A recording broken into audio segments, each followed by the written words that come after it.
ഓയൂരിൽ കുട്ടിയെ തട്ടിക്കൊണ്ടുപോയ സംഘത്തിലെ മൂന്നാം പ്രതി അനുപമയുടെ ജാമ്യാപേക്ഷ കൊല്ലം അഡീഷണൽ സെഷൻസ് കോടതി തള്ളി. പഠനം തുടരാൻ അനുവദിക്കണമെന്നാവശ്യപ്പെട്ടായിരുന്നു അനുപമ ഹർജി നൽകിയത്.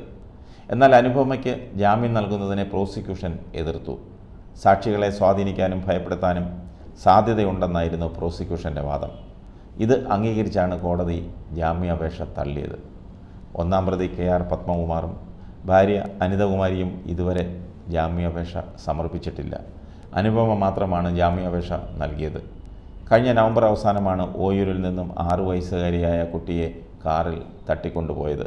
തൊട്ടടുത്ത ദിവസം കൊല്ലം ആശ്രാമ മൈതാനത്ത് കുട്ടിയെ ഉപേക്ഷിച്ച പ്രതികളെ ദിവസങ്ങൾക്ക് ശേഷം ഡിസംബർ 1 പൂയപ്പള്ളി പോലീസ് പിടികൂടി.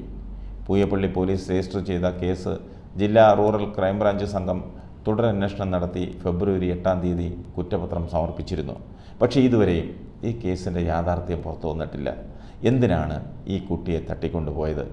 പിടിക്കപ്പെട്ടില്ലായിരുന്നെങ്കിൽ ഇവരുടെ ഉദ്ദേശം എന്തായിരുന്നു? മറ്റാരുടെയെങ്കിലും പുറത്തു നിന്നുള്ള സഹായം ലഭിച്ചിരുന്നോ? ഈ കുട്ടിയെ മാത്രം ലക്ഷ്യമിട്ട് ദിവസങ്ങളോളം നിരീക്ഷണം നടത്തി തട്ടിക്കൊണ്ടുപോകാനുള്ള കാര്യമെന്താണ്? ഈ സംഭവത്തെ ചുറ്റിപ്പറ്റി പല കഥകളും പ്രചരിച്ചിരുന്നു, ഒപ്പം സംശയങ്ങളും. പക്ഷേ ഇതൊന്നും അന്വേഷിക്കാനോ കൃത്യമായ മറുപടി തരാനോ പോലീസിനും കഴിഞ്ഞിട്ടില്ല. മാത്രമല്ല, 1ഉം 2ഉം പ്രതികളായ പത്മകുമാറും ഭാര്യ അനിതകുമാരിയും എന്തുകൊണ്ട് ഇതുവരെയും ജാമ്യാപേക്ഷ നൽകിയില്ല? ജയിലിലെ വിവരമനുസരിച്ച് ഇവരെ സന്ദർശിക്കാൻ പോലും ബന്ധുക്കളോ നാട്ടുകാരോ സുഹൃത്തുക്കളോ ചെന്നിട്ടില്ലെന്നാണ് അറിയുന്നത്. എന്തൊക്കെയോ ദുരൂഹതകൾ ഇനിയും ഈ കേസിൽ മറഞ്ഞുകിടപ്പുണ്ട്. അത് പോലീസ് തന്നെ കണ്ടെത്തണം.